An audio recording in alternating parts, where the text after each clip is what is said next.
Chess friends, I hope you are doing well. Today, I have a very interesting game to showcase my brilliance against the top chess engine, Torch Chess AI. I played with the black pieces and I played the game very authentically and remarkably because it has become a trend to play with the black pieces and defeat white. So let's get started without wasting any time. Torch started the game with e4.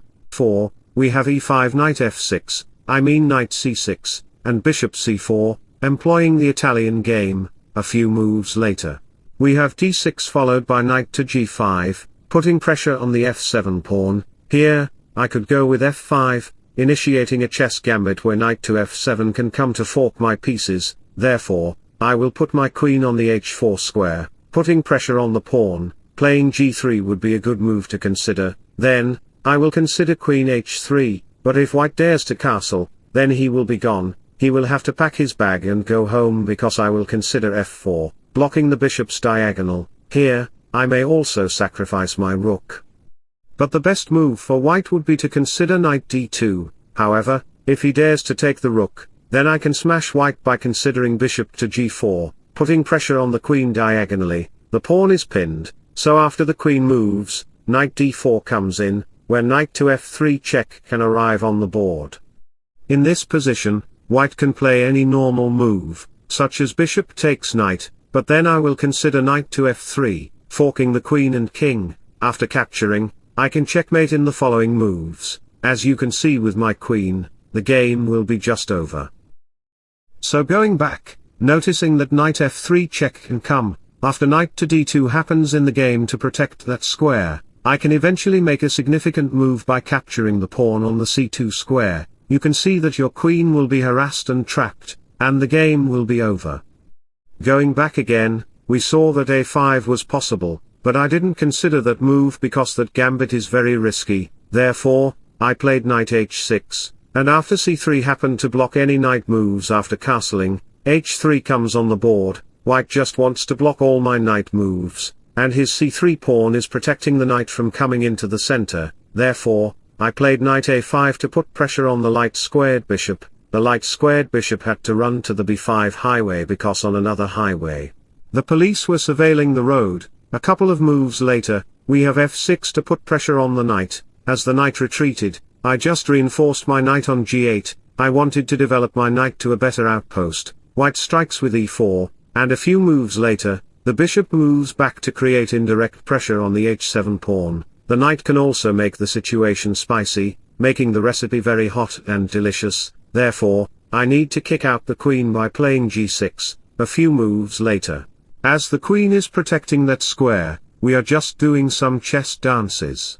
Finally, I considered g5. This g5 move is very committed, and it is a supernatural, conscious move. Therefore, the knight can go to e7, and the rook can get the open half g-file. The bishop's diagonal is open. h5 can also come. These are all the rebellious moves I can initiate against white's kingside because a torch cannot illuminate his cornfield, and I can fire up his field by playing h5 followed by g4 on the next move. Many players might think of capturing the pawn on g5 to sacrifice a piece, but that would be a waste because my queen is protecting that diagonal very well. After h4 comes a few moves later, the queen becomes very harsh in that field, so it retreats. A few moves later, the rook comes to f7, followed by g7 in the game. To break open the g-file by playing g4, all my pieces and armies are attacking that square. A few moves later, when bishop b6 comes on the board, the pawn cannot be captured because after all,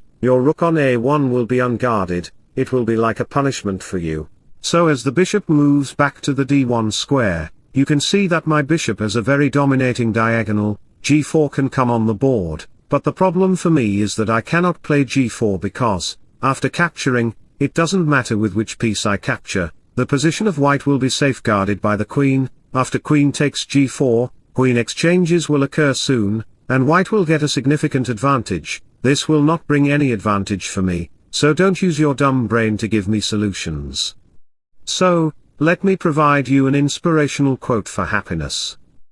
Happiness doesn't come from the approval of others, it comes from your self-worth and making choices that are true to your soul. Going back to the position, I didn't consider g4 because I am not like you. I need to retreat my queen and reinforce my knight to get a good outpost on the f4 square, to make the position very adventurous and create sequences of my pieces to attack in the kingside structure. G4 can also come because the bishop's diagonal is there, and even if bishop takes f4, it doesn't matter because I can capture the bishop and the file will be open. f5 can also come, and I can even double up my rooks. All that is possible. The knight can also come to h6 to consider g4. That's what happened in our actual game. Knight h4 actually happened to consider g4 because your knight had retreated. A few moves later, you can see that the position becomes very closed, so we have some pawn exchanges and knight to d3 on the board to put pressure on the pieces. I finally played g4 to break open the position, a very adventurous move. And many players even think of capturing the g4 pawn, but it is a very rubbish move because I can capture that pawn, putting pressure on the queen, and also put pressure on the f2 pawn. Queen takes h4 is not possible because there is a rook on h7. The position will be just overwhelming for you. So going back to the position, as the knight retreats, we have g3 to put pressure on the pawn. Again, you cannot capture the pawn on g3 because I can safeguard the h4 square with my pawn on g3. As the queen retreats, bishop to g4 can arrive to put pressure on the rook. The rook will be just trapped, and even if you dare to capture the bishop, after the capture, rook to h7 can kill your king under the river with an electric shock. The position again will be over. So going back to the position, we discover that the pawn cannot be captured. As the queen retreats, I capture the pawn, and you can see that the pawn advances to the second rank, one step away from becoming a new queen. You may think of capturing the pawn with the bishop, but if you dare to do so, then after knight to f4 arrives to put pressure on the rook moves away, and f5 arrives. A few moves later, when the pawn exchanges occur, the knight will be arrested. Even knight takes h4 does not matter because after the queen moves and the rook comes in, I can actually sacrifice my knight on the h3 square. It's not an actual sacrifice because the pawn is actually pinned, and as the queen moves, after capture and recapture occur, the king will be harassed again. Noticing that the bishop's diagonal is there, I can capture the pawn on e4, dominating your board and seizing control over the files, making the position very complicated and challenging for you. So going back to the position, we discover that the pawn cannot be captured with the bishop. After rook takes pawn and some sequence of exchanges happens, we have f5 on the board. After the exchanges occur, we have e takes f5, and after the capture, we have f6, putting pressure on the rook. A few moves later, we are just doing some piece dances, and you can see that at the end of the day, we did a queen exchange. At the end of the day, I have 2 rooks for your 2 knights, 1 bishop, and 2 bishops for your rook. This position is completely winning for me because I am going to win one of your pawns, and you can see that we are just doing some sort of exchanges in the center. At the end of the day, we have more exchanges, and you can see that I have 3 connected passed pawns on the queen's side. Even though he captured the pawn, it does not matter because I have 2 passed pawns advancing, and eventually, I even checkmated him with my queen. Slowly and surely, I checkmated him. So I hope you enjoyed the game very much. If so, don't forget to like and subscribe to my channel. Wishing you all the best. Bye bye, take care, see you soon.